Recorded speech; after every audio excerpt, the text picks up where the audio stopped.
Hello everyone, welcome to another ODNT Spotlight. Again, I'm your host, Steve DeWinter, and I am here with the amazingly dark, but still incredibly funny author, A.M. Dunnewin, and she is here promoting Book 1 in her Benighted saga, The Benighted.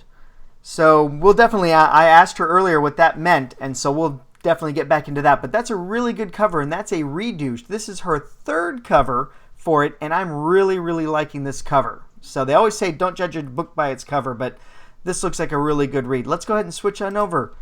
Hello, AM. How are you doing tonight? Good. How are you doing? Great. Thank you very much for coming on the show. Well, thank you for having me. Of course. So let's start with The Benighted.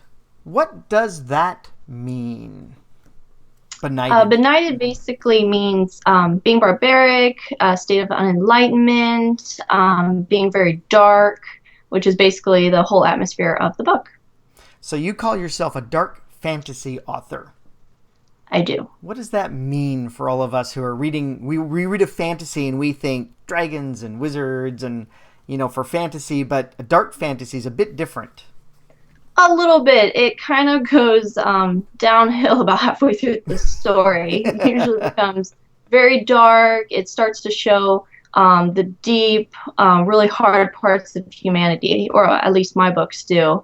It usually touches on things that a lot of people think would be gory or not really fluffy to an extent.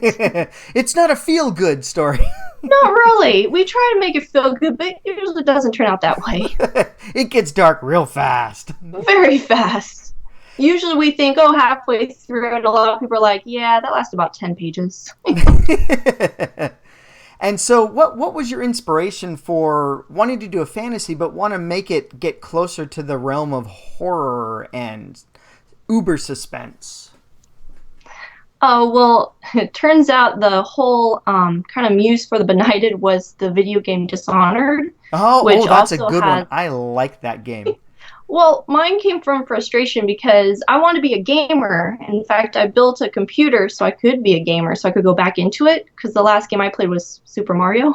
And so on the original Nintendo? Exactly, when it was like 4 buttons. The NES system.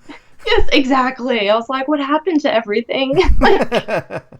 And so I was playing it, and I guess the very first level, you're in a prison, and you're supposed to not kill anybody, which I failed in about 5 minutes. I was killing everyone right and left. And I ended up killing everyone so much that I forgot how to break out. And so I ended up getting stuck, and I'm still stuck. I still haven't been able to get past that level. And so I ended up doing what all writers do. I wrote a book about a girl stuck in a prison. Who could kill everyone and still get out. That's pretty much what happens. It became very frustrating, so... You're like, but I want to kill everything. I did. I was like practicing my moves, and like I would have carcasses laying there. I'd be like, oh, this is what this button does. And then I found out the whole point of the story was you're supposed to go invisible and be like stealth. I wasn't. You're the one that you get the brand new shiny sword and you're all... Everybody's lying on the... Pull the blood of your feet and go, wow, that's sharp. I was like, wow, that was amazing. Let's do it again. That's great. Hello. Oh, see, now you have to start that game all over again. But now it's not your speed. No, it's not. They don't kill anyone. What? I was like, well, what's the point in that? Like, that's the fun part. I mean, the name is Dishonored. That means I'm a bad dude. Exactly. You'd think some death would be involved, but apparently they didn't think so. You just gave a spoiler on the latest movie. That's what made you Dishonored. Yeah, that too. So, as much as you like to do dark fantasy and everything, I was looking through your WordPress website, which we have the website link down below. So if you're watching this video on YouTube or embedded in another website, just click the button down there that says Watch on YouTube, and I have links for all AM's books on Amazon. And to connect with AM, I have her website, her Facebook, her Twitter, her Google+, her LinkedIn, her Goodreads, her Instagram, her Stage 32. She can't hide from us. No. So we got everything there so that you can connect with her and all the things and check out her books for that. But I really urge you to go check out amdunnewin.wordpress.com, which is right there on the screen, but also there's a link down below. And she's a dark fantasy author and everything just goes real fast, but not on her website. She is hilarious on the website. She's a comedy writer. I wish I was this funny. Well, thank you. So what was your inspiration for starting your official blog? It was really just to kind of get out there and pretty much kind of tell how it is to be an indie author. And because when you're out there, sometimes you're like, wow, am I like the only person struggling? Am I the only person having these issues when it comes to, selling my book or promoting it or marketing it or editing it? And so I thought, well, maybe if I wrote what's happening with me, people would be able to relate to it. Then one other person would see that I'm not alone. Exactly. And then you can both be alone together. Exactly, more the merrier. And then you realize, nope, these are all the struggles that we all have. Unfortunately, you must be doing something right. Yeah, when you run into all these issues, well, now you're doing it right. Yeah, it's like, oh, yeah, I'm an indie author. And so, looking at that, one of the things that you have, as well as, because writing is a very solitary. You do it by yourself, you bang away on the keyboard, and then you go, well, now I need to realize that I'm not just by myself. Right. And I need to get out there and promote. One of the reasons you're here on the show so that we can help promote your book. Yay! Yay! And then you have started something to help promote your fellow indie authors. Once you realized you weren't the only one, and there were others, you started something on your blog. I did. What is that? I started Author Underground, which is kind of my version of a book club for indie authors. Excellent. So what benefit is that for the readers and for your fellow authors? It's really to show who's out there as an indie author. I mean, there's so many of us. It kind of spotlights one a month, so that way we can kind of get to know the author. I show their Facebook page on a link. I also show where you can get their book. And it's pretty much not really just to get sales. It's actually to help get them reviews, because we're pretty much starving for reviews. Yeah. And so this is kind of to help promote them and help them out and kind of, acknowledge them, saying, you're doing a good job. So, here's some readers. Hopefully they'll review your book. Yeah, indie authors are very much review zombies. We're like, reviews. Oh, yeah. Forget brains. I want reviews. That's exactly it. That's a tough thing to get. So, I have here, you just recently joined the Horror Writers Association. I did.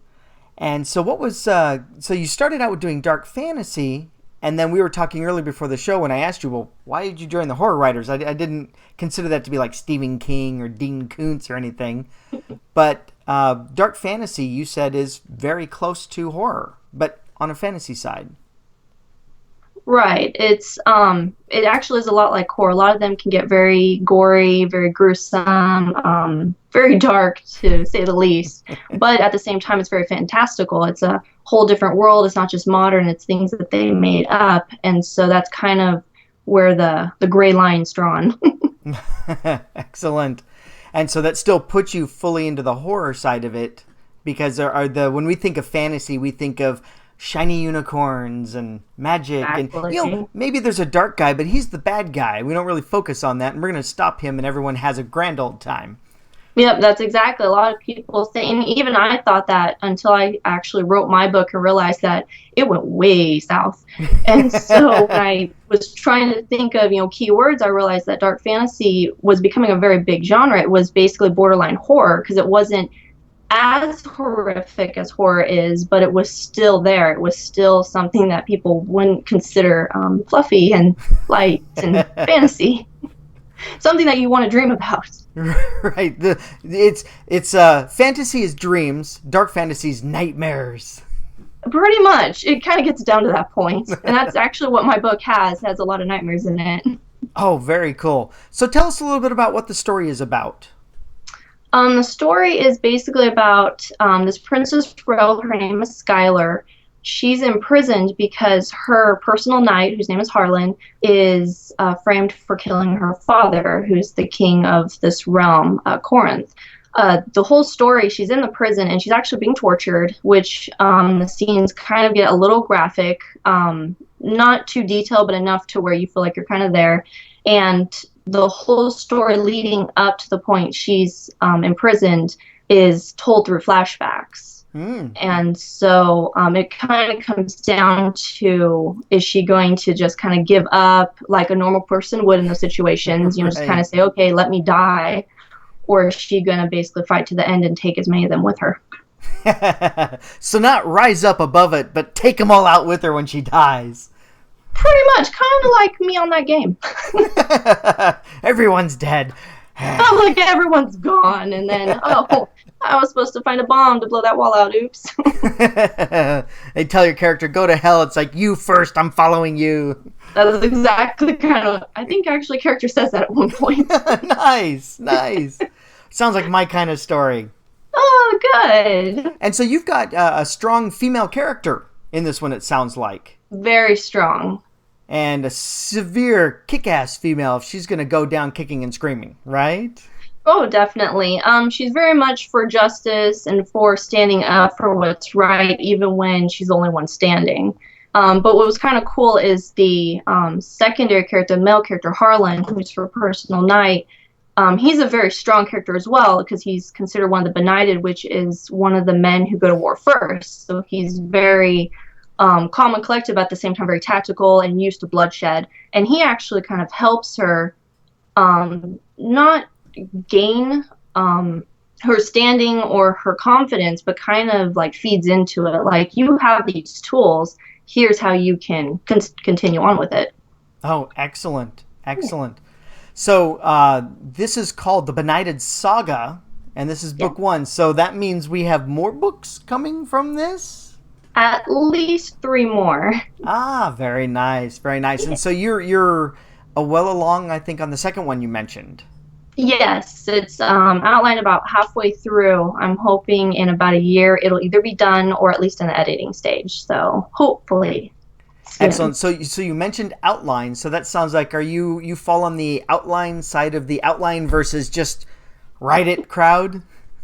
You know what's funny is I love outlines, but Benighted was the exception. I ended up having like 5 sentences starting in, and then suddenly I just started writing it and just fell into place. And I thought all my other stories would do that, and they don't. And so I'm back to being the outline author. Wow, very, very cool. So you're starting to do the outline. You also have another story that will be coming out before the second Benighted book. For that, when is that one coming out? And what is that one called? That one is called Under a Melting Sun, which is a historical fiction. To be honest, it's supposed to be out a couple months ago, but it decided to take a turn for the worst. And so I'm having to clean it up and revise it. And I'm hoping by spring, if not early summer, it'll be out. And so that one's a historical fantasy, but it doesn't go all the way back to the 1400s. I think I was looking, it's like 1937. Right. So it's post-World War I, pre-World War II, and what's that story about? That story is actually about an anthropologist who is in the Amazon rainforest, and he's kind of a snarky character at this point in the very beginning, because his partner who's working with him abandons him, leaves him for unknown reasons. So he's basically stuck with this tribe, doing this research alone in the middle of this jungle where it's hot and, you know, bugs are crawling all over him, and he's just very like done with life. And then not having fun. Yeah, and so that was part of the reason why I had to rewrite it, is because he was getting a little too snarky. I had to kind of reel him in a little bit. And so the partner comes back and ends up, he's thinking, oh, when my friend comes back, I can go home, you know, screw this place. I'm out and here. The friend actually brings more people, so he's kind of stuck there for the remainder of the story. Oh my goodness. So you were putting a little bit too much of yourself into his character with all that snarkiness. Oh yeah, he was complaining a little too much. I needed people to still like him by the 3rd chapter. He was complaining by the 3rd chapter? That's it? Oh yeah. I'm turning this book around. Yeah, I pretty much did. I was like, okay, we need to like redo this, because if I'm getting tired of him, the readers are going to get tired of him. You grab the laptop and you're all, can we step over here and talk for a moment? That's exactly what happened too. I'm like, okay, time out. We need to redo. So what was your, let's go back to The Benighted, because that's the one you're promoting right now, and it's available right now. I have the links, again, to the Amazon, her books on Amazon down below. But going back to The Benighted, what was your inspiration for writing a fantasy? Did you set out to write a dark fantasy novel? Not really. I just started off just writing fantasy, just thinking up. I had the characters kind of outlined because of the Dishonored video game mishap. Your frustration And with so, the video. yeah, exactly. I was like, I had that plan. So I knew there was going to be a little bloodshed, but I didn't think it was going to go as far as it does. And so as I was writing it, I realized it was getting darker because I was actually putting a lot of the experiences I was going through in life. And at the time, I had a job I didn't like. So that ended up getting poured into it. And so by the end, I was like, yeah, this isn't really fantasy anymore. But now, when you stopped and you turn around and you look back at your journey, you go, aha, this is the story I wrote. And this is some good stuff here. Yeah, I'm really proud of it. Like I said, I didn't really have time to outline. It just kind of came to me, and every night I would just hatch it out. I'd actually spend from about 6 to 1 o'clock in the morning every night just writing it, just because I couldn't. It's like I couldn't think unless I had it out on paper. There was no going to sleep. Yeah, no, there was no going to sleep. And in fact, my cousin, who's a writer, he was like, well, how long are you spending writing this novel? And I calculated out I was spending 40 hours a week on top of working 40 hours. Wow, so your second job. Yeah, it really was. But it was worth it. I really liked the outcome of it. Excellent, excellent. And you're also going to be, we got together because of Virtual Fantasy Con. Yes! Which is an online Facebook, 8 days, November 1st to November 8th. And they're basically replicating a complete fantasy convention online on Facebook. And so you're going to be there in one of those days, the Dark Fantasy Day. Yes, November 3rd. November 3rd. So definitely go run to Facebook and check out the Virtual Fantasy Con and check out A.M. Dunnewin on her day there for that. Okay. So I pretty much have covered everything that I had checked off for my list for here. So before we shut down the interview and everything, is there anything that you would like to say to everybody who are watching the video, future readers of yours or your existing reader or your fan base, anything you'd like to let them know? What should they know? Ooh, that's a good question. The next question's an algebra question, so take your time. I know, right? Can I have a calculator? I'd probably just say be patient with my stories because they're going to be out in probably a little bit. But definitely, if anyone's on Facebook, to check out FantasyCon. The people running that they're doing a fantastic job getting these authors phenomenal. and readers. Yeah, and it's mind-boggling. I don't know how they 200 authors going there. Exactly. And that's why to check it out is not only as an author to see, to work with your peers, but also to see what else is out there, see what other authors are doing. Because, I mean, they have good works out there. It's not just best-selling authors that, write good stories. Everybody writes good stories. Well, not everybody writes good stories, but there's not just the people Right. that are on the best-selling list writing good stories. Exactly. There's also indie authors, a lot of underground authors that have a lot of good ideas, and you might come across your next favorite novel. Excellent, excellent. Well, hey, thank you so very much, Am, for coming on the show and letting us turn the spotlight on you. So don't hang up just yet. I'll come back. We'll chat for a couple more minutes for that. But say goodbye to everyone. Bye, everyone. Thank you. All right. Okay, so once again, that was A.M. Dunnewin, and she was here promoting The Benighted. And she will also be there November 3rd at the Virtual Fantasy Con. And there's going to be a whole bunch of stuff going on with the Virtual Fantasy Con, prizes and all sorts of great stuff. So check that out.